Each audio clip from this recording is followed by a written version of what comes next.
Hello, Rob. I am Rob. I'm a cardiologist at Little Heart and Chest Hospital. My interests revolve mostly around cardiomyopathy, genetic cardiac conditions, and cardiac MRI. And I've been asked to talk to you about mainstreaming and integrating genetics and genomics into inherited cardiac conditions, because there's been a fair bit of shift over the course of the last decade, I would say, to integration and then using it much more in our practice, not just for knowledge and understanding, but for actual clinical care. So they are a group of genetic disorders that primarily affect the heart, not solely affect the heart, which is where we fall down as cardiologists every now and then, because the rest of the body does so it is. But we largely break them down into three categories. There are muscle problems, cardiomyopathies. There are channelopathies, where the electrical signals, the triggers to the heart are abnormal.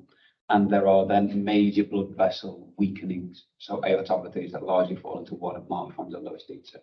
And they are complex, and probably too much to go over everything in the space of 20 minutes. I'm going to focus predominantly on muscle problems, because that's what we come across most often in cardiac conditions.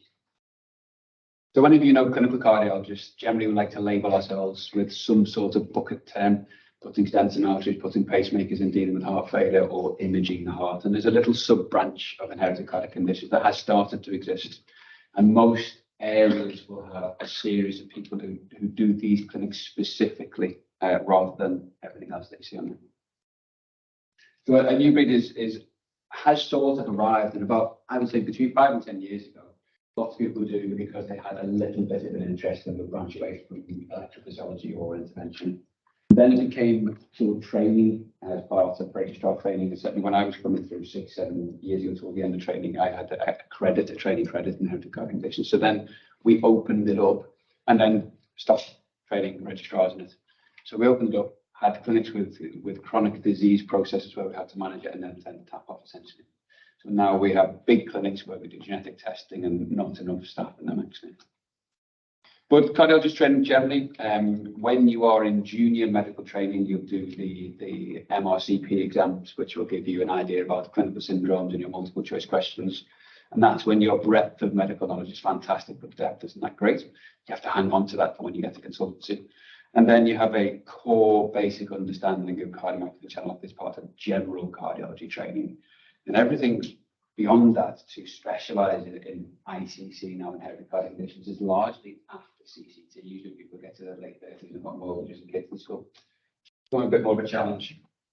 So we have the facilities, we have the interest, we have the science and the structures. Okay, so this will change up in the coming years, but we're taking on more and more. And the clinics in this region, so Warrington refers to the Familial Hypercholesterolemia, that's from the clinic of Manchester. Well, most theories work loosely how it's structured, but our cardiomyopathy and inherited cardiac conditions clinic. So when we talk about cardiomyopathies, cardiologists will talk about generally what the body looks like, so phenotypes. And the heart, this is what is hopefully a normal heart, because that's mine. So the light grey is blood and the dark grey is solid structure. So left atrium, left ventricle, right atrium. So we describe them and categorize them according to what the heart looks like. So here we have a version of hypertrophic cardiomyopathy, where the muscle is thickened, it is hypertrophy. So say what you see. Here we have a version of dilated cardiomyopathy, where the volume of blood inside the heart is too big, so the heart becomes dilated. It's actually a bit of a misnomer. It should be a weakening cardiomyopathy. The systemic function is low, it doesn't pump as strongly as it should do. We have an arrhythmogenic cardiomyopathy, again another descriptive term, arrhythmogenic, abnormal heart rhythm starting. So muscle is replaced by fibrosis and fat, and it causes abnormal electrical signals and usually risk of sudden cardiac death.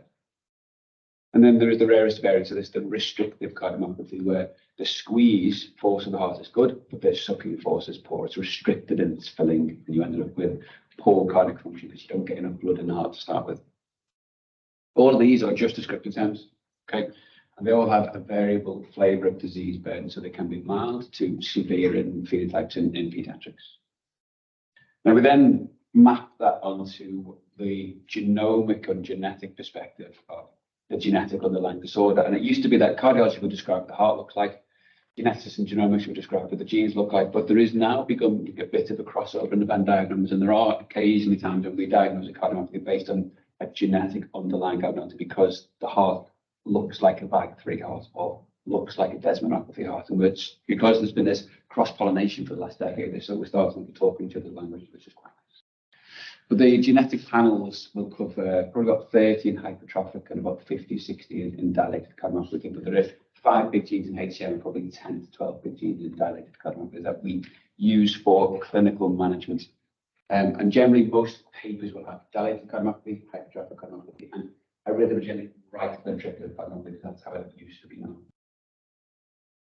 So a good heart muscle disease service has to have all of these things. If you've got an illness of the heart muscle like cardiomyopathy, you have to be able to diagnose it accurately to then facilitate treating it accurately. And that, in a cardiac sense, it involves being able to put catheters in the heart and understand pressures, doing advanced scanning with ultrasound with echo. Cardiac MRI and CT are important. Biopsy, taking tissue and pathology is important. Genetics is a really important part of that, okay, because it's integrated into our clinics. We have to use genetics to help diagnose. And then treatments is genetics not quite there in terms of guiding treatments completely. We use it every now and then. But you need things like advanced devices for heart failure. We need to be able to perform operations, stenting, medical therapies for heart failure. So you need everything there. Genetics is a core component of that. The mainstreaming in cardiology. So the general messages are that in the ICC clinics, we're very happy doing diagnostic genetic testing for cardiac phenotypes. We don't tend to span out to predictive. That's where we really rely on our clinical genetic service. And it is all within the safety of an ICC unit. So when you get a confusing result back, you've got the backup of the NDT, the clinical geneticists, the genetic counsellors, the lab staff, all to help you understand it. So we feel confident because we've got good backup. I don't know if anyone else had this, the terrible acronym GIRF, getting it right first time. But it came around cardiology and told us all that we should have regional inherited cardiac conditions, MDTs, where anyone can tap in, any cardiologist, any cardiology clinician of any description. And we do have those, and we use clinical genetics as part of that, part of getting it right first time. And we've had a lot of benefits from the really interested genetics and genomics dating back 15, 20 years, long before I got involved. And so we're reasonably well evolved in this. Even from things like setting up consent forms, where we store the information, the pedigree tools that we use, are all have strong influence from genetics and genomics. Cardiologists can be accused of getting excited every now and then and getting carried away. So we do have to be told to stay on our lanes every now and then. There are 2 panels, diagnostic panels, that we will use to diagnose. And our 131, if the heart muscle is thick, if it's hypertrophic, that will be what we'll use. The R132, if it is any other form of dilated or arrhythmogenic cardiomyopathy, most of the genes that I'm interested are in that. So cardiologists and mainstreaming can counsel for and consent for diagnostic testing for those 2 panels. And when you try to send DNA for a different panel, you get a very polite slap on the wrist saying, no, you can't do it. Okay, so why do we use diagnostic testing? How does it help? Predominantly, it is still to facilitate family screening. Okay, you find a pathogenic variant, you can screen the family. It's also important that you do not find a pathogenic variant, and it alters how you screen families now. It can give us information on prognosis and potentially gives us a lead or a piece of information to take into treating these patients. We don't do predictive testing, okay? We don't counsel strongly enough or enough detail to be able to do this. This is the world of counsellors and genetics, and we rely on them in our hospital. They come and do clinics with us to do the predictive testing. So I won't engage with that thing. So in hypertrophic cardiomyopathy, we talk about it being a disease of the sarcomere, which is the power unit of the heart. And there's a question probably 5-10 years ago, but should we be dealing with those who have genetic variants differently to those who don't have genetic variants? Remember, the diagnosis is based on what the heart looks like, because 60 years ago, a surgeon went into the heart to replace the empty valve and the muscle was thick, and essentially went, that's a thickened heart muscle problem. That's the same terminology we use today. Okay, so we talk about hypertrophic cardiomyopathy, the sarcomeric disease predominantly. The genes that are involved, and I don't expect them to be particularly familiar with all of these, but when we think about screening family members who have genetic variants that are associated with hypertrophic cardiomyopathy, these are the letters and numbers that come with, and the top 5 in there are the big 5 for us. So they are myosin binding proteins, they are myosin head, they are troponin mutation. You may be familiar with the word troponin. And so when you start with a genetic variant, over the course, this is a Kaplan-Meier over 20 years along the x-axis, and along the y-axis is those who start with a normal heart who then develop an abnormal heart. So it does help to screen. So these are people who start with a genetic variant and a normal heart, and over the course of 20 years, in a way, you probably have a 2/3 of a chance of developing a phenotype, so a change in the heart. It's not a promise, but it's worth screening those people because if they develop disease, then it's to prevent dangerous events. So it does help. Now, this is interesting. Just bear with me a moment for this because in the first sideways bar chart here, if you test a person in front of you for a hypertrophic cardiomyopathy variant and they have a family history of somebody else having hypertrophic cardiomyopathy, you'll find a genetic change in at least 60%. In this study, 72%. So family history is strongly predicted, probably true across everywhere that you work. Okay. If they are an isolated and no one else in the family has hypertrophic cardiomyopathy, you have about a 30% chance of finding it. Okay. So there's an understanding that there's still plenty of people in there who didn't have variants who have a thickened heart muscle. Now, excuse me. In this study, and this was a bit of a shift in how we think about family screening in cardiology, because 10 years ago, if the proband didn't have a genetic change, the 3 children in their early 20s would have an ECG and echocardiogram maybe every year, maybe every 2 years, with no defined cutoff, could get all the way to 60. And you'd have potentially 20 interactions in the trial, as you think. Okay? That's an awful lot of resource. And not many of those people developed cardiomyopathy, but we didn't know how to guide it. The idea more recently is that if you test your proband and they do not have a genetic change in the known big 5 genes, chances of family members getting are so low that they have a one-off assessment and you get rid of the other 19 assessments and you don't need to keep going back. Okay? So it's helping us, even when you get an uninformative genetic test, the speaker earlier said when you get an uninformative test back, you're a little bit disappointed. Actually, that's helping us as well now. So an uninformative test means less intense screening for family members. They're probably not going to develop a disease. Okay? Probably a good outcome, actually. Prognosis, again, probably not surprisingly, but when you have a known variant in a gene in any of the phenotypes you just described, your prognosis is worse. Okay, so in all of these hypertrophic cardiomyopathy, Kaplan-Meier's, generally you want to be in the red category, which is sarcomere negative, and the green category, sarcomere positive. So that's those 5 genes, they all create proteins in the sarcomere. When you have a variant, you have a greater chance of heart failure, sudden cardiac death, atrial fibrillation. It helps you understand the prognosis of patients. That's true in dilated cardiomyopathy as well. It's less well studied in dilated cardiomyopathy because it's not as easy to accurately phenotype. But if you have a pathogenic variant, your progression to heart failure, so a clinical syndrome of fluid accumulation and not being able to get oxygen tissues, is greater, and your risk of sudden cardiac death is greater. So can it help treatment? Now, back to the phenotypes again, thickened heart muscle, hypertrophic cardiomyopathy. There is a condition called amyloidosis, occasionally is inherited or familial and causes thickened heart muscle. If you have a pathogenic variant in a TTR gene, you are eligible for new RNA silencer treatments. They're very expensive, they're very specific, and they work. Okay, so genetic testing is starting to open up avenues of treatment. In obstructive hypertrophic cardiomyopathy, so those who've got somewhat of an experience in hypertrophic cardiomyopathy, we might call it hypertrophic obstructive cardiomyopathy because historically that's how you diagnose people because they have the symptoms. There are new generation of medications that are tantalizingly close, and they seem to be more receptive in those who have myosin variants. And we will also need to consider the possibility of metabolic pathway genetic testing because some CYP under-metabolizers, it might be dangerous to use these medications. So for efficacy and for safety, pharmacogenomics, we might need it for this form of treatment.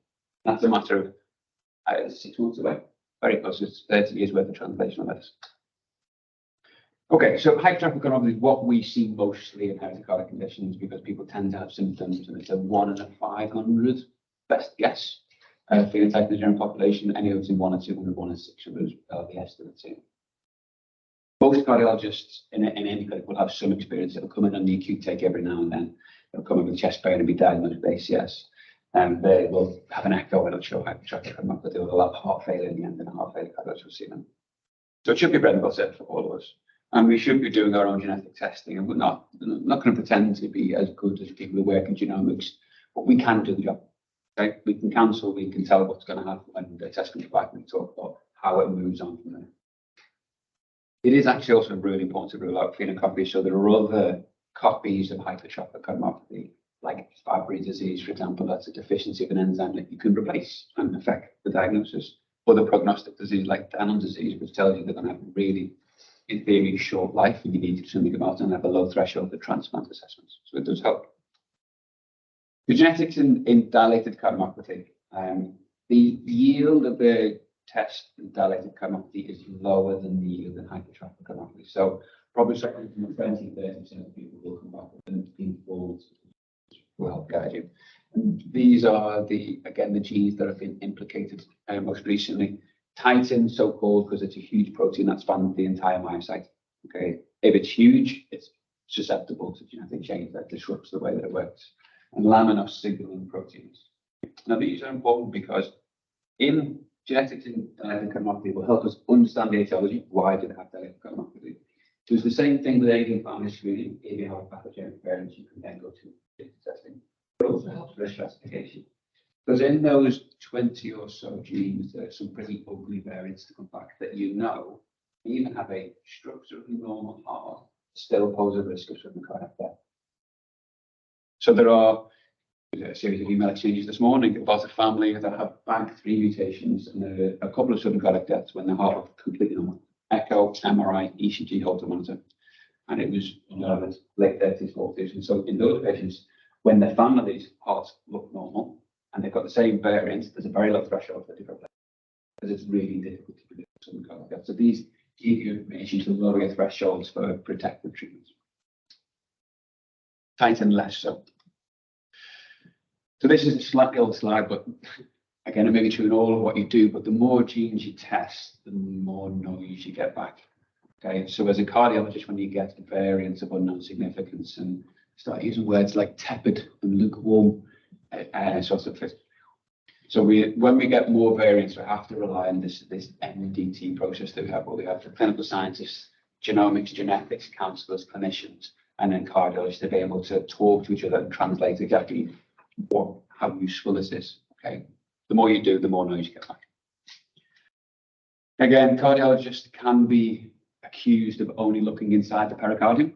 Okay, so this is me doing an echocardiogram on a particularly hirsute individual whose heart looks alarmingly human, by the way, look like a completely normal echocardiogram. And not all of our syndromic patients will turn up to clinic with a high-vis jacket labeled. Okay, we have to look a little bit harder. So we can't just look at an echoconsultation, you have to think, is this part of a bigger disease process? And we're enthusiastic, but we're not great. Okay, so clinical genetics, true whole body geneticists who think about all systemic disease can really help in that regard. We're getting better at acknowledging that something isn't right. If someone comes in with hypertrophy and they've also got cataracts and they've also got learning difficulties and perhaps diabetes, the high energy organs, there's sometimes alarm bells going off. If they can't sit up from the chair, you think, is this neuromuscular or has it been mitochondria? So we understand that that is a possibility, but rely on genomics to really help us bottom that out. So this is an example of a cardiologist versus a clinical geneticist for one of my patients. I thought I was doing really well. Learning difficulties, diabetes and dysmorphic features is what I wrote. And then when a geneticist saw it, this is what came out. Okay, so a much better description that helps aid diagnostic testing and understanding prognosis and being able to help the family understand exactly what's going on. So what I saw was the Blackpool Tower. What they saw was Blackpool Tower. I'm quite a big fan of Blackpool, actually. So we get there sort of, but we're not quite 100%. So we do still need a reliance on genomics and genetics for this. And these patients will come to cardiology clinic and we'll have to identify them and see them in joint clinics. So we do run joint cardiology, clinical geneticists, genetic counselor clinics where we can literally move between rooms and be able to say, this doesn't look or feel right, can you help us out with this? So our model that we've developed over the last decade or so, since in that time, we've taken up mainstreaming, so we do all the HCM and DCM testing. If somebody's referred to a clinical geneticist for that test, they then have to refer to us now. Okay, so we will counsel, consent, test, incorporate results, and if we find some predictive testing, then it goes back. The only way you can do this is, so there are lots of buzzology phrases on there, but joined up working, integrated care, all those things are relevant. We have geneticists in the building, the Heart and Chest Hospital. In fact, for inherited cardiac conditions, we have an MDT every week. There'll be sort of a different flavour about risk, about imaging, about genetic testing, about need for operational ablation. So we have one every week and sort of roll exactly what the theme of that meeting is. And then once a month we have a big clinic where we have 4 or 5 consultant cardiologists, we have a nurse consultant, we have 2 nurse specialists, we have trainees who come for interest, we have a clinical geneticist and a genetic counsellor. So we basically take up half of our patients. We'll see 50, 60 patients that all roll through and they get a full assessment of exactly what's going on. And that really helps to be able to see the patient and see what do you think of this. It's really handy. And we do also have other clinics where we don't have everybody there, and genetic counsellors will be there to do predictive testing as well. So we can mainstream, we rely on MDTs. Getting it right first time forced down a little bit into regional working when people want to take it up. And it helps us understand what's going on and helps us treat our patients a bit better then. And I'm going to take questions now, that's okay. And that was labelled at the end, but if you do have any questions, I'll try and answer them now, that's okay.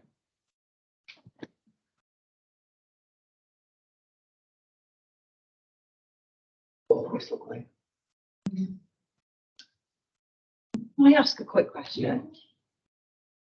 Would at some point, could we pinch it? It's difficult to say no when you're room full of people. I enjoyed it. I have a problem saying no, so in theory, yes. Yeah, so so I obviously work for the GMSA and I workforce education. Obviously, part of what I do is to try and upskill the work economic side of things and how important it is. And I just feel that what we're trying to do at the moment is to involve trusts a lot more in specific departments. And it's that engagement of getting them on board. That seems that you're really well set up and you're very well engaged with each other and you seem to have a lot of support by everybody that you need. And it's just, how did you set that up? How did you get that started? Because we find there's a lot of barriers with people that, you know, it's really dipping the toe into something that they're not happy with or they don't really want to or don't understand it. How did you manage to get that whole team together? There's a lot to pick apart there, isn't it? Sport, enthusiasm, interest, history. This was started probably over 10 years ago, where we'd go off to Oldham with geneticists. So as a trainee, I'd go and do that. And again, clearly they couldn't do that. So we set up a good system with interested people. Sometimes it relies on 2 or 3 key tools that really drive things forward. And it was set up fortunately before COVID, because everybody after COVID, they've got less time, less interest. Waiting lists that are 63 weeks long. And you have less time to go off and try and set up new services because you're too busy treading the water where you are. But some of those barriers can be opened up, knocked down. Some of them are tricky, like funding and staffing. But I think it worked really well because there was a real clinical need. The fruit was hanging relatively low, and there were some driven individuals that really wanted to make it happen. And when you've got those things, in liver heart chest, that's a relatively small trust because it's just hearts and chests. So getting through the layers of management was slightly easier than would be in a bigger trust. But then you've got something to follow, a prototype, an example of care that you can then take a big hospital and see what has worked, how it did. Yeah, I kind of like your concept. Trying to think of how I can bring you in, bit of your time, sort of really help us with your trust, to sort of get. You know, there are people that are involved who are excited about it, but it's that bigger picture, and you know, I'd really value catching up with you. My contact details, so by all means. Thank you. So I'm one of the pediatricians with cardiology expertise here in Warrington. So my question is, like, nowadays lots of referrals based on the postmortem GPs to make a referral, isn't it? So that's kind of, you know, we do get some of them actually even first degree relatives not being tested, but children has been referred. So is there any kind of a guidance, like at what level the family members should be referred when they get a postmortem for example, ECG or cardiomyopathy based on postmortem? So before referring to the children, I think Mike and you guys work. Very much. So postmortem, so it's just in the situation of who has passed away, so their parents. Well, it's a second degree relative.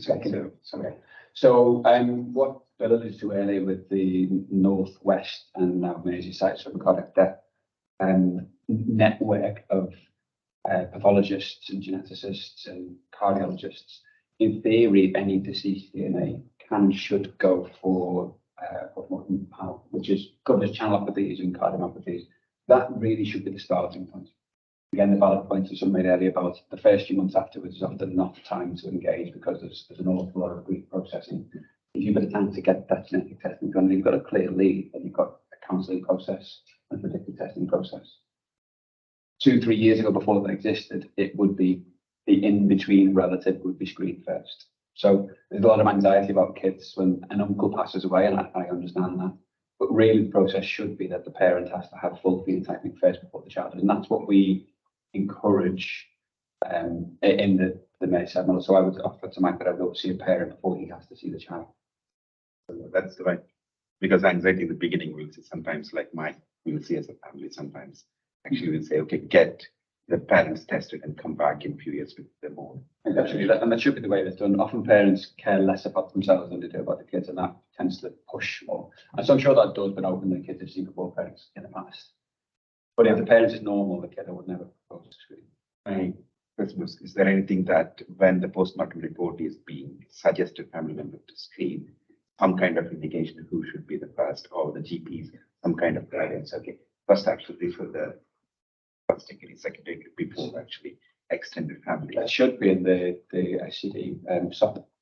So if we get a copy of that from Kim, can we distribute to everyone's on the email list? That'd be really good to see. Because the more people get engaged in that, because it is an open MDT as well. If you have a family, you can join it and tell us about the family, and then we can sort of look at the genetics together. I think it'd be a really good idea. So have you got a copy of that? Can you share it? Yeah, we'll make sure that we can circulate that. It has been pilot, but it's gone beyond pilot now, isn't it? Yeah, it's sort of, we're just transitioning from sort of that, the pilot phase with all these things is to iron out the wrinkles, to see what the challenges are. But I think we've got a good sense of that. And so by next April, when the sort of program officially finishes, we want that to be just standard practice across the whole of the Northwest. So, that's the plan. It's not rocket science, it's just good clinical care with logic. It's just the real issue is the logistics. The weekly MDTs, which you were saying, like if they wanted to get. So they're predominantly adults. But if it's on pediatrics, generally we do the first Friday of the month, Mike, during their MDTs, because that's generally genetics heavy. We do 11 till 1, and you can email me or Mike. We have a coordinator, Heart Chest, that will bring everything together. And we've got pediatric cases very well. Mike does it, that's the. Yeah, so Mike is the pediatric representative. So if you want there to be somebody on there, then he maybe to him, and then he can bring it to the MDT. First Friday. First Friday, 11 a.m. to 1. Thank you.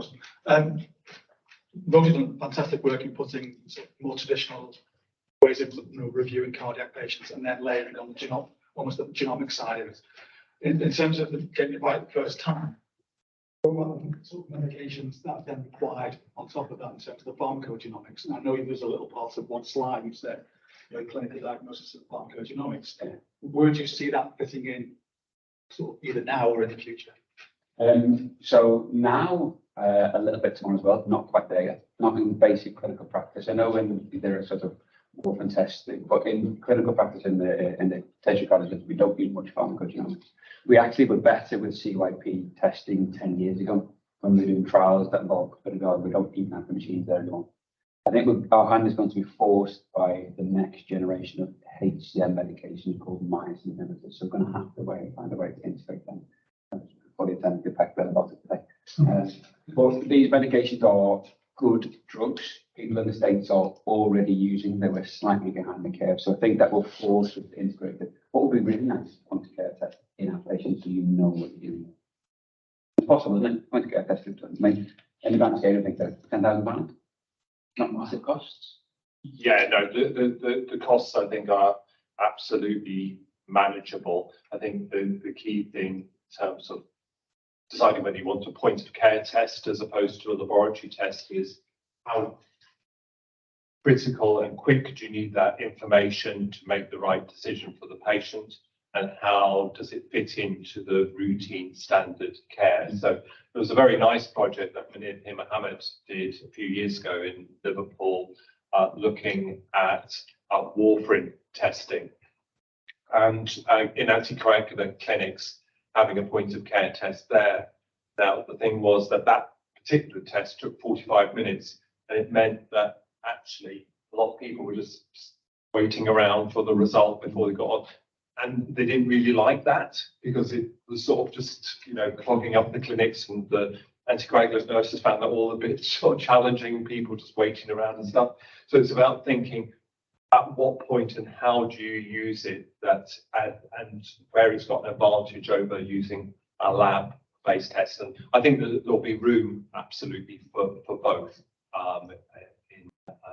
Where we're wanting to get to with pharmacogenetics long term is that every single person in the country has a genetic profile just of a small number of genes. Essentially, if you look at 4 genes and the variants within those, they capture nearly all of our response to different drugs. And so if people could just carry that around on a little code on their phone, or it was in their hospital or their GP records, that information is available as soon as the doctor or pharmacist is prescribing the drug. There's logistical challenges in doing that, but that's where we need to get to. So, yeah, a little bit of work to be done.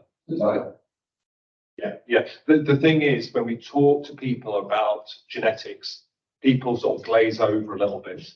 But when you say to them, we could do a test that will mean that you're likely to be on a safer drug or a drug that's more likely to work for you, people say, well, why aren't you using that already?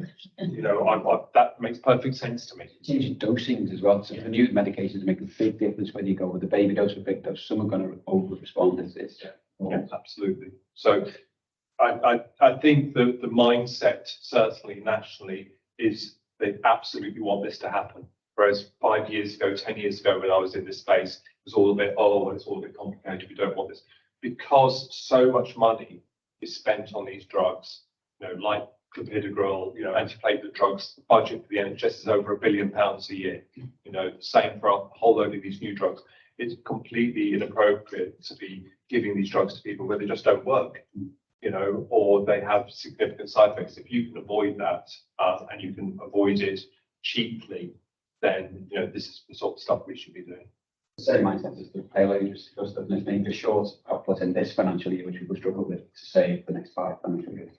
Yeah, that's the mindset is really the biggest obstacle. The mindsets within hospitals, within primary care, within the health service, within the government is everything has to be, you need to see the effect like that, and there's no thinking about investing for next year, 2 years time, 5 years time, and we need to break that cycle because that's the biggest challenge. Great, thanks very much. I thought that was really good. It was great to just let that conversation keep going there. Do Shirley? Julia's on stage. I don't think he's my name's Dr. Shirley Bowles. I'm the chemical pathologist at the County of Chester Hospital, but in this context, I'm actually speaking as the clinical lead for the Cheshire Merseyside Familial Hypercholesterolemia service. I've got with me my colleague Julia, who's also working with this service, so we're going to share the presentation between us. Okay, so what is familial hypercholesterolemia? Well, this is a case that I saw in my lipid clinic many years ago, but seems to very well what this disease looks like. So this was a patient who'd gone to see the dermatologist because of acne, and because they were going to thinking of using Roaccutane, which can have an impact on lipids, they usually do a baseline lipid profile, and this young man had extremely elevated cholesterol. So on the basis of this, he was referred to the lipid clinic, and as usual, I did family history. And his mother presented at the age of 35 with chest pain thought to be angina, and her lipid profile at that stage also showed an extremely high cholesterol. His maternal grandfather had died at the age of 51 during cardiac surgery, having started with cardiovascular disease in his 40s. 5 maternal aunts were known to have xanthelasma, and 2 of them have been confirmed to have hypercholesterolemia. But this was a very sort of compelling family history suggesting familial hypercholesterolemia. So what is it? It's an autosomal dominant disease in most cases, and most of the patients we see are heterozygotes. They've got 1 copy of that normal gene. And it used to be always said 1 in 500, but as we've done more testing, we've realised it can be as big as 1 in 200 in the population. Homozygotes, or more commonly compound heterozygotes, are much rarer. Usually about, well, we used to say 1 in a million, but with the increased rate of diagnosing FH, we're probably talking about 1 in 2,000, 200 to 1 in 300,000. And the important thing about these patients is they have relatively high LDL cholesterol right from birth, and which leads to early development of atherosclerosis and cardiovascular disease. There's various criteria for diagnosing it. Simon Broom are the ones which have been used in the UK for the longest. And there's 2 categories. There's definite FH, which bases it on cholesterol levels and presence of tendon xanthometer, which we either in the patient or in first or second degree relatives. We rarely see this. Also, we can also make a definite diagnosis of FH with the result of doing genetic testing and finding the appropriate mutation. Most cases will fall into possible FH, where they have the similar cholesterol levels, but they also have either a family history of early heart disease or a family history of equivalently elevated cholesterol levels. And the number of people who fall into that category is actually relatively high, more than 1 in 200. There are some signs associated with FH. These are what we know as tendon xanthometer. So A and B are patients you would see, are ones you would see in heterozygotes, where they've got thickening of the Achilles tendon or thickening of the tendons of the dorsum of the hand. Very rarely we see these. I haven't seen them for ages. I used to see them more often, I think, but more recently I've hardly seen them at all. The photograph at the bottom is actually a homozygote and that's actually the axillary fossa, a large tendon xanthometer. And homozygotes can develop these very early in life. I've never actually personally treated a case of homozygote FH, so I've never actually seen this sort of picture. The other things you can see in FH, which are not pathognomonic of FH, so they can be seen in other situations, are xanthelasma, which we have in this family, which are this sort of fatty lumps around the eyes. And if there is no family history of them, they can occur in situations where there's issues with the collagen around the eyes, then it is certainly an indicator that you should be looking at the cholesterol. The lower picture is corneal arcus, and if this occurs in young age, not elderly people, because it's very common once you get older and it's known as arcus senilis. But if it's found in younger people, they're under 40, 45, that is definitely an indication for looking at cholesterol, because it's quite likely it will be associated with hypercholesterolemia and possibly FH. So FH is usually caused by one of the 3 main genes. There are 2 others which I will mention, but they are very unusual. There have been over 2,000 variants associated with the phenotype of FH, the high cholesterol family history, and at least 1,000 of those are considered to be pathogenic variants. Most of them are related to the LDL receptor itself, which causes problems with interacting with the LDL particle and therefore reduces the uptake of LDL into the cells. And the LDL cholesterol is inversely related to receptor activity. Heterozygotes have more receptor activity than homozygotes. The other group are the ApoB gene. Now, ApoB is the main protein in the LDL particle, and this is the protein that interacts with the LDL receptor. So the same problem occurs, it's a problem with that interaction, but in this case, it's due to the actual protein being altered rather than the LDL receptor. And then the final group, this is a gene which is involved, this is a gene that codes for a protein that's involved in the breakdown of LDL receptors. We normally recycle LDL receptors after they've been interacting with the LDL particle. They are brought into the cell, and then they are having dispensed on their contents of LDL particles. They're then recycled back to the surface. PCSK9 will actually break down the protein the LDL receptor and therefore will actually prevent that recycling. In fact, the problem with PCSK9 mutations is actually it's a gain of function.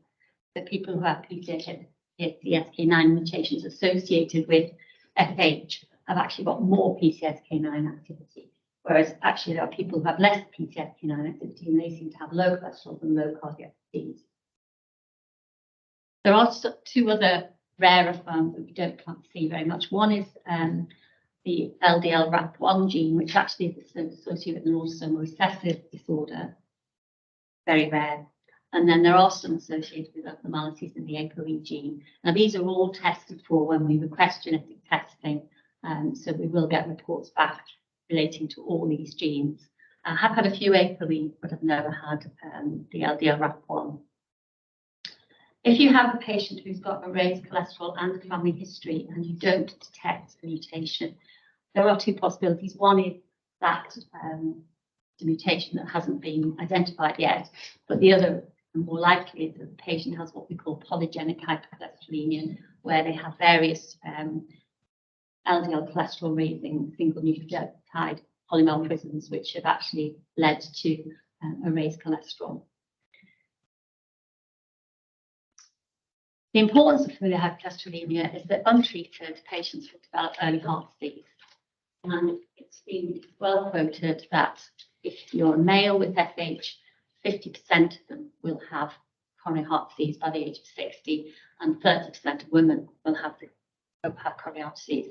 And importantly, in young people, the relative mortality is very much increased compared to their peers. It does vary quite a bit. There are some families, like the one I described at the beginning, who get the heart disease quite young in life, so that we seem to be relatively well spared. And there is quite a common outcome in untreated patients within a family. So it's quite a good guide for family history as to how that patient is likely to survive or not.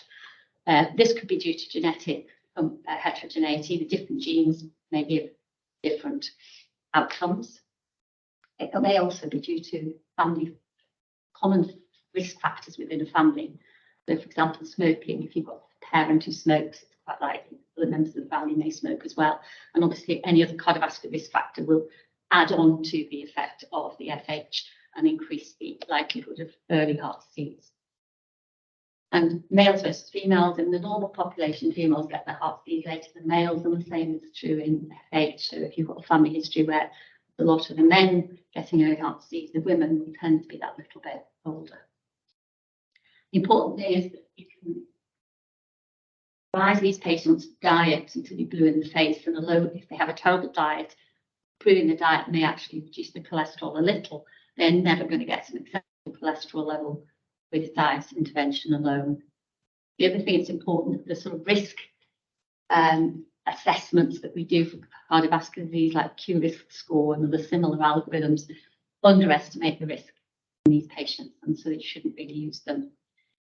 And the important thing for these patients and why we want to diagnose them is that if we intervene, if we treat them, they do a lot better. And the earlier you start treatment, the better the outcome. There's a lot of evidence around this, but this is one study, which is a cohort study looking at patients who were diagnosed with FH and looking at the difference between those who were started on statins and those who weren't. And so this was the follow-up and the event-free survival. So you can see that those who were untreated with statins, their event-free survival was starkly different from the ones who were not. And these were people who were actually being started treatment not particularly early in life, and the statins they were using were relatively lowish doses really, and the sort of targets that they were achieving were probably a lot less than we can do today, and therefore we could probably expect an even better outcome if patients were started on statins. So the importance is early identification, treatment, preferably before the patient develops heart disease, although statins still do prevent further events in post-event patients. The problem is that we haven't found most of these patients, that only about 15 to 20% of patients with FH have actually got a formal diagnosis. There may be others who are being treated but have not a formal diagnosis, but there's a lot out there who have not been diagnosed. and particularly in the younger population, we're less likely to have gone for routine blood tests such as NHS health checks. The NHS plans, long-term plans, set a target of identifying 25% by 2024. That wasn't, that's it seems quite a modest ambition really, but actually in the context of how long we've been trying to identify these patients, it's probably still quite ambitious. I mean, the NICE guidance on FH, which was trying to set out to improve diagnosis and management, came out in 2008. And so 15 years later, we're still struggling to diagnose and manage these patients. So this is the reason behind the service, and this is the team that are looking at this service. Small team, it's a pilot which is being hosted by the Warrington Hospital and is supported by money from the Transformation Fund and also supported by the Innovation Agency. We've been seeing patients for almost 12 months now. That was a little bit longer in development. So the aim of the service is to try and identify patients with FH, to offer counselling and, if appropriate, genetic testing. And if we get genetic confirmation, is then to reach out to their family members and to try and expand the number of patients that are diagnosed with this disorder early in life. And then we are also, although we're not actually managing the patients because we're a small team, we can't actually manage, but we are advising on treatment based on the national guidance produced by the Accelerated Access Collaborative. And this is the 6 key recommendations of that NICE guidance, which originally came out in 2008, so it has been updated. And the service aims to cover those first 5, but the treatment is having to leave to the referring clinicians, GPs. So the pathway for referral, we've actually designed a referral form which includes guidance on which patients you might test, as well as the actual referral form. The important thing is that if you get a patient with a high cholesterol, there's a few things you need to do before you think about FH. First of all, you need to ensure that there's not an underlying cause. So the patient might have thyroid disease, might have diabetes, kidney disease. You want to exclude all those first.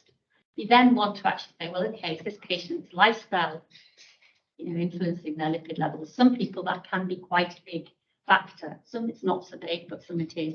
So we would always suggest that you give them lifestyle advice and then recheck 3 months after that. And if you've still got relatively elevated cholesterol, you've then got this box, sections 1 and 2. And it's basically the Simon Broom criteria. Have they got the appropriate level of cholesterol? Is in the box, section A. Have they got the family history or the tendon xanthometer?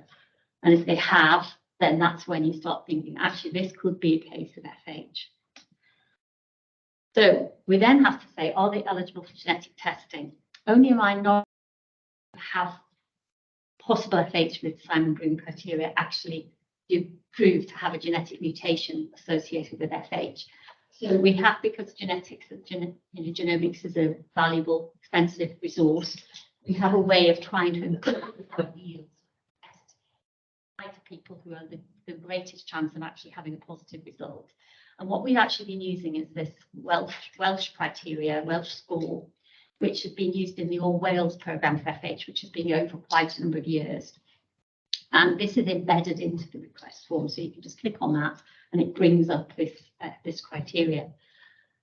And the reason this is the data from the Welsh thing about the value of doing this sort of scoring. And if you look at along the bottom, 6 or more is counted as yes, you're eligible for genetic testing. But even at that level, we're only getting 10% of what are clearly pathogenic mutations. But the clearly pathogenic mutations increase in incidence as you increase your score. So we're trying to make sure that we get as many as possible. And even 6 might be considered quite a low yield. But that was agreed that would be the level at which we would look at patients and offer them genetic testing. So the genetic testing assistant, it requires these factors. The patient, you decide which lipid profile you're going to use. If it's an untreated patient, then you can use their untreated post-lifestyle level and the age at which they are when that test was taken. Then you're looking at family history, whether the patient has any evidence of xanthometer, corneal arcus, whether they personally have any history of cardiovascular disease, and then the result of their LDL cholesterol, and it can be either treated or untreated. So you've got a patient who maybe hasn't got the untreated result available, you can actually put in the treatment that the patient's on. These are all drop-down boxes, and you're able to choose the treatment that the patient's on, which, and then it will back extrapolate as to what they think the untreated level would be. And then also the fasting triglycerides. And when you put all those in and click a button, you then get a score. So this is me having put in a patient with all those factors. And this is what you get out. You get a score which is either unadjusted or age adjusted. If it's a younger patient, the age adjustment score will often be higher. And if the score is above 6, either the age adjusted or unadjusted, they are potentially eligible to go through screening. So then you can complete the request, the form, and refer the patient to the service. If they don't fulfill those criteria, then basically you want to think about managing their lipids. So we link to the Accelerated Access Collaborative guidance of that patient, because obviously they had high lipids, they need management. If they haven't reached the score, but you're really strong, there might be a reason why they haven't, and you still think it might be FH, then we can discuss that patient either by email or telephone. The other side of the score are those patients who have already got family history evidence, DNA evidence. So, for example, if someone's been through the system and then this is their child or their sister or brother, and they know that their relative has had a DNA mutation, they can self-refer to the service and go straight through without having to do the genetic assessment. And this is the form. So it's just a fairly straightforward referral form. The only thing we ask is, if possible, pre-treatment and post-treatment lipid results and some information about what treatment they're on, because obviously with it being a central service, the people who are receiving these referrals don't have access to all the lab results for every hospital around the region. So they need to have a bit of information that they wouldn't be able to access so that they can actually assess the patient properly. So that's the overall process, and I'm going to now hand over to Julia, who is one of the specialist nurses working in the service, for her to talk about what happens when the patient is actually referred to the Cheshire Cholesterol service. Thank you, Julia. Well, nice to meet you all. So my name is Julia Finch. I'm one of the specialist nurses, as Shirley says, with the Familial Hypercholesterolemia service, but I've come from a background of working in clinical genetics as a genetic counsellor for many years prior to this. That's a bit of a busy slide that just basically says the top line kind of gives us the access of the patients that we have, where they come from. When we test them, what do we do? Do they have a test? Do we find a mutation? Don't we find a mutation? Or everybody's favourite is the variants of unknown significance that cause a lot of problems. And it just is a guideline for what we do with our patients. So who is it that Joe and I see? So it's Joe and I part-time. The vast majority of patients that we see are the diagnostic patients. So these are patients who are presenting phenotypically, they meet the testing criteria, they're eligible for genetic testing, and they're the vast majority of the patients that we see. Increasingly, our second group of patients that we're seeing are the predictive family members. So these are patients where family member, there's a known gene alteration, but they don't yet know whether they've got that. These are family members, these could be out of region, they could have been tested in region. And we will see children as well. So I'll talk a little bit about testing children a little bit further on. And as Shirley said, these are all self-referrals. We don't expect them to go to GPs. We're happy to take them as self-referrals. The Northwest GLH does the whole of the region that we cover. They do all of the tests. So if they've been tested in the region, we can access the gene test results in order to match, to make sure we're testing for the right thing. We see some cascade testing. So this is patients who've been tested elsewhere. So our lipid colleagues and various other people have done genetic testing in the out of the service, which is absolutely fine. But what we would like to do is to get them referred in so that we can collect and collate the family history and start the process of predictive testing those family members. Sometimes family members think, well, what's the point of me going? I've already had my genetic testing. But really, we are really keen to see these people because we want to get the family tree together and start to get those relatives in as well. We see some people for family studies. So again, if people have tested out of our service and they found a variant of unknown significance, you can refer them to us and we can conduct family studies on other members of the family, either who have high cholesterol or who don't, so that hopefully they can get some evidence about this mutation that's been found. There is the Parent Chart project as well, which, to be fair, we haven't actually had anybody from that. So this is a pilot project that's running mostly in Southport, was it, Shirley? I think there's a few sites around. And it's to offer cholesterol tests to children at their 1-year immunisation checks. And if they have a high cholesterol, they then go on to have genetic testing. Then we would have the parents with us, if a genetic test is, if mutation is found, to then start the process of testing the rest of the family members. This was one, so we're getting sort of referrals from other places as well, which we're particularly expecting. So the Sudden Death Project, with my colleague Kim, which I'm sure you know about, Rob, they referred patients to, well, 2 patients actually, who have died unexpectedly, so under the age of 64, I think it is it? Died unexpectedly. They take a DNA sample from that when there's no obvious cause of death, with the idea to do a molecular autopsy to see whether it's one of the inherited cardiac condition type things. But we've had a couple that have come through that have not fitted that criteria, but do have extensive cardiovascular disease at a young age. And then we will talk to family members and do testing on the stored DNA samples. So I wasn't expecting that, but you know, actually we're happy to take those. And then, well, less so now, but from the 100,000 Genome Project, which stopped a few years or so ago, there was just incidental findings. So people will have this and they won't have any reason to suspect it. And we will sometimes get those. And actually, we'll happily take referrals from any sources to have a think about whether they're suitable for our service or not. We're a fully remote service. We cover the whole of the Northwest region and the Isle of Man. We couldn't possibly set a clinic up anywhere that would be useful for every patient. So we do telephone and video consultation only. At the moment, the consultation is sort of usually about 45 minutes long, it reflects on what the patients are there for. But generally, we look at their personal medical history, family medical history. We do a family tree because that's the basis of what we're wanting to do, really. We do genetic counselling, but not in the fullest sense that genetic counsellors do, but we do talk through supporting them around making decisions around genetic testing and then consent for testing, and then we collect it by blood or saliva sample. We have to rely on our patients to do that. So sometimes where we lose a few actually don't get the samples in. And as Shelley said, we're not in a position to be able to manage patients with FH. We don't prescribe or titrate any medications at the moment, but what we do is provide each of our patients with a letter of recommendation. So it's based on the ACC guidelines. We set lipid levels. We talk to patients about what their level should be, you know, the possible options. You know, they could go to a specialist clinic if the GP is not achieving those. And we are hoping that the people who referred them in and the GP services can manage them. What we're hoping to do at some stage, again, we're a pilot. We're sort of ironing out a few sort of wrinkles at the moment, but what we would like to do is to do a follow-up with our patients at about 6 months stage after they've seen us to see if are they getting the appropriate treatment. That may well guide our future service as well. Do we need to sort of have some further you know, input at that stage?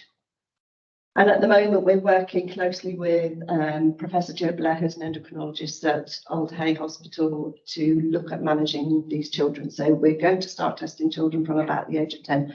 There's a paper that came out in 2019, and the name escapes me, that but the NICE guidelines in 2008 and some other guidelines as well have said really children who have got FH should be tested from around, should be having treatment from around about the age of 10. So for true preventative treatment.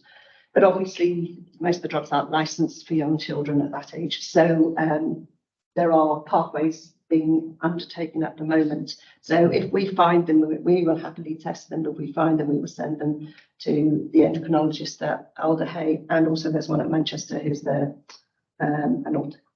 yes, Andrew Morris, thank you, who will also see these patients, devise care plans, and then hopefully get them through transition. But we're hoping there's going to be a little bit more, as we're finding more of these children, then it's going to be more demanding, if you like.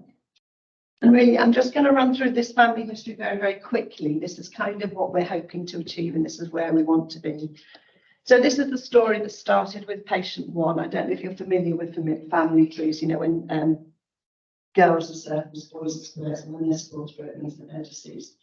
So patient number one was a 29-year-old man who had a cardiac arrest, did undergo bypass graft that died from complications about 3 days afterwards. He was found to have extensive cardiovascular disease. But interestingly, about 5 years prior, he'd been to his optician who'd seen these corneal arches and said, well, that could be your cholesterol, go and get your cholesterol checked, and he didn't.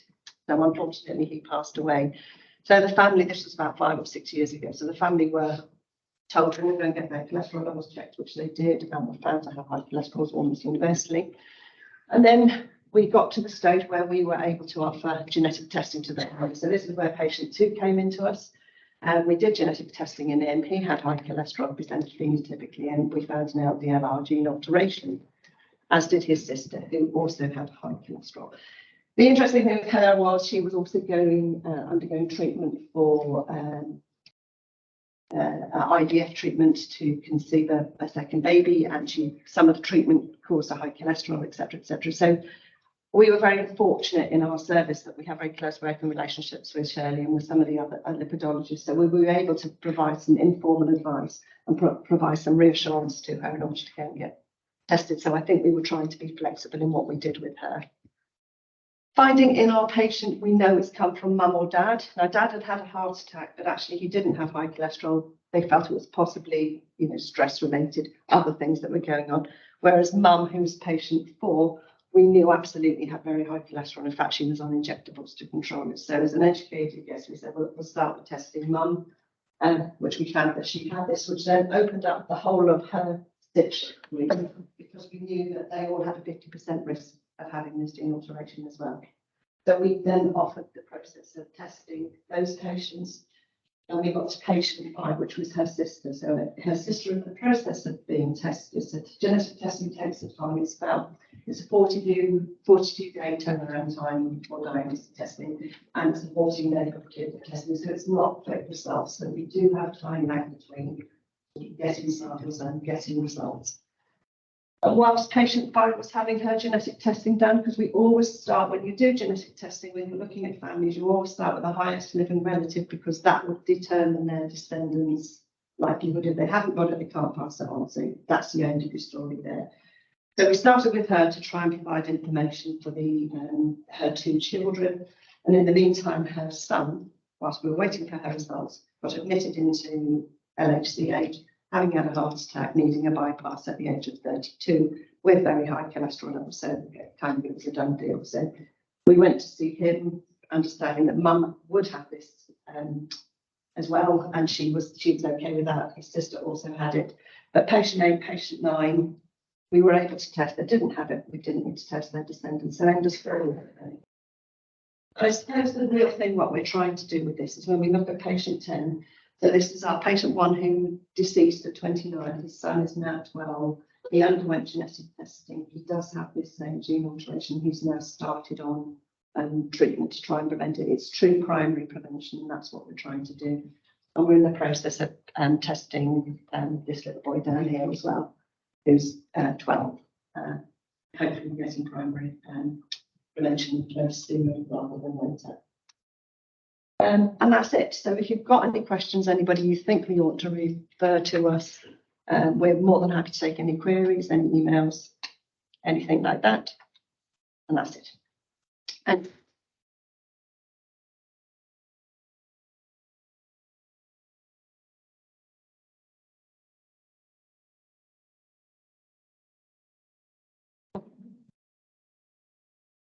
And I was to say that you mentioned that the goal was to increase the rate of diagnosis to 25% by 2024, was it? That's the majority of referrals come from primary care, or the tertiary services kind of picked up in the heart and chest. Well, as a starting point, there's a lot of the lipid clinics around. Well, I say a lot of lipid clinics, there's not that many of them, but those of us working in lipid clinics haven't systematically do genetic testing, because obviously up until relatively recently it was obviously paid for on a me as a lab budget holder, also as doing the clinic, who was very aware that if I kept ordering tests many years ago, my service we have to pay for them. So that generally there were a lot of patients out there who we assumed had FH but hadn't actually had genetic testing. So as soon as this, I mean, I had actually started testing a few of mine in the last couple of years, but as soon as the service came up, a lot of us started looking through all our patients and sort of, pushing them into the service because then do the family studies, etc. But I think most of the others do come from primary care, but it's just getting awareness out there and making sure people understand the sort of patients they're looking for. We get a lot of referrals to people who've got really severe combined hyperlipidemia with high cholesterol and high triglycerides. That's not FH, but it's often patients who are either alcoholic excess or diabetes or something, and they have enormously high cholesterol, so it's 15 or 16, but they also have enormously high triglyceride levels, and they are almost certainly not FH, because most FH have normal triglycerides. So it's just educating people to look for the right patients. Some people have pharmacists going through their records to sort of try and pick them out. Other areas aren't doing anything. So it's trying to get out there and talk to people and try and raise awareness of, who they should be referring and to get the referrals in. And Jim, you're receiving them. So I guess you... So we are, it's mostly coming from primary care now, but we will, unexpected sources. So anybody, you're happy to take them from tertiary, secondary care, anything you think is relevant. And we'll have a look, certainly.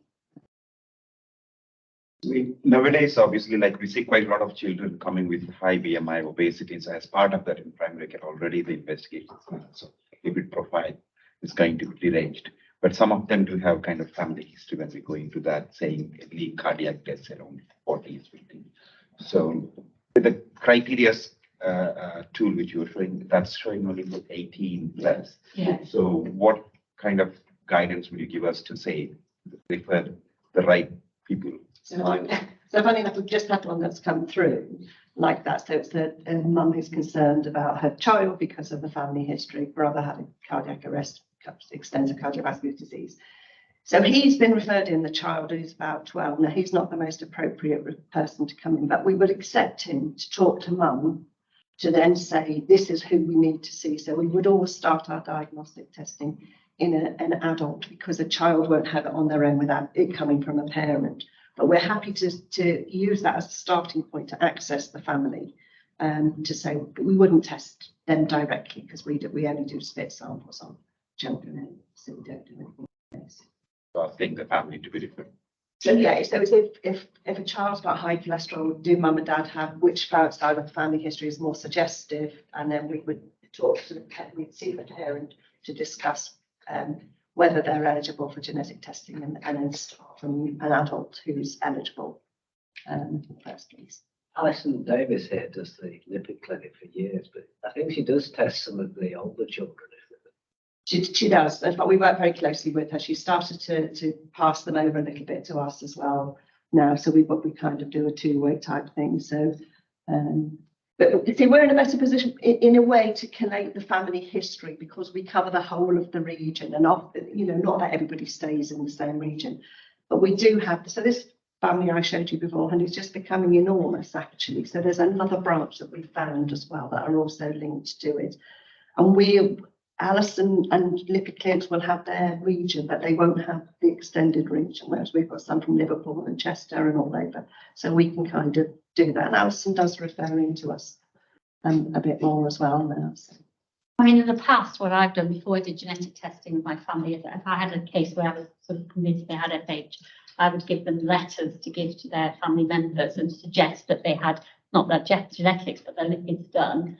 And I would then I would give them the option of sending the lipids to me, even if they lived in Hampshire or whatever, so that I could then look at them. And I used to use the relatives of a possible FH patient to sort of advise as to whether they should be referred on. But it was always a bit hit and miss. And I think having a sort of centralised service that's just concentrating on that and able to provide proper information is more likely to bring in to the family members than someone just sort of sending a letter. So I think it's a much better way of doing it. And obviously the other thing we want to do is try and work out how many FH patients we are diagnosing, so that we can see if we are achieving targets of getting the numbers up to 25%. it's quite difficult to determine how many patients we have diagnosed if you don't have a sort of central place. But we are feeling our way a bit, and as I say, one of the biggest barriers is actually making people aware of the service, because we are a small service. We've done webinars, we've done podcasts, we've gone to various meetings, but we're a small service, and it's just getting the awareness out there to try and get people to sort of consider their patients and refer them in. Thank you very much. I enjoyed that. The self-referrals was interesting. Where do you get the budget? Who pays for that? I don't know. We haven't been questioned on that. So we're technically a screening service. So that is the decision that we made to try and reduce and remove barriers. And you can only really get away with it if you get funding for tests in cardiology. So you're not sure, is it heart and chest? Is it? No, we're mostly community. Okay. Mostly CBD, technically under the umbrella of. It's not done in secret, Rob, that people do. That's been okay. And, you know, they don't give you appropriate referrals as well. You know, so not people can ask us questions, and if we, you know, we need their lipid profiles, we wouldn't do anything with them. But generally speaking, people who, you know, their relatives, you know, brothers, sisters, daughters, they're at 50% risk. It don't matter what their lipids are. If there's a guideline, they're more likely or less likely, but we would not test them. You know, so they're not inappropriate referrals at all. Yeah, I come from public health, and we have to recommission our NHS health check offer next year. And you can argue that it's a good programme or not a good programme, but we have to do it. So I'm just wondering if there's anything you feel that programme should be doing better to help identify these patients. And also the NICE guidance you referred to, I've just had a quick look, and it says that we should be systematically searching our GP records for people with very high cholesterol as well. Do you feel like that is happening? Yeah, I mean, I think there are people who, there are some practices have got pharmacists and other personnel actually speaking through their records to look for patients with high cholesterol. And the only downside, as I say, is sort of depending on their background, their understanding of what they're looking for. And we did get one practice that referred, what was it, 300 patients in one batch with high cholesterol that they'd found on going through the records. And, you know, we had to explain it was unlikely they had 300 patients with FH, you know, and they need to be a little bit more discriminatory. But yeah, they're systematic, but it's getting that thing between doing the search and finding the high cholesterols and actually doing the next step of saying, is this FH? And I mean, mine would suggest that the front page of the referral actually does guide you through, you know, whether this patient is likely to be eligible. And that was the whole idea, that it was all in one place. And if you've got a patient with high cholesterol, just work your way through that form until you get to the sort of the genetic, the sort of assessment. So last year it was part of the PCN DES as well. So they did, it's still part of the DES, but they don't get any payment for it this year. But last year there was some payment for it, which has accounted for a massive, you know, influx of inappropriate referrals actually. But it's a good screening tool. So something, I suppose that introduced us, didn't it? But I suppose to keep that momentum up, something again like that would be useful to highlight to people about that. Yeah, I mean, there was one practice that had done a search and had all these patients that had high cholesterol, and because they hadn't actually examined them, they put that yes, the glandometer on every patient, which automatically gets you a score of 6 or above. And we had to say, well, you can't really do that. You know, you can't say that the patient's got a glandometer if they haven't, because that instantly gives you a diagnosis of definite FH.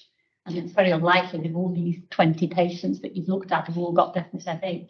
So it's sort of going back and trying to sort of, yes, enthusiasm for looking, but please, you know, we do need the next step as well. And I suppose that's the more difficult bit, really. Having done a search using a tool, you can pick up lots of high cholesterols, but then you have to do that next bit and sort of refine them a little bit. And that's possibly the more time-consuming step that we have to sort of encourage people to do. Because we can't do it all, because there's only 2 people actually seeing patients. So, you know, we can't spend the time sifting through all these referrals and picking up the appropriate ones.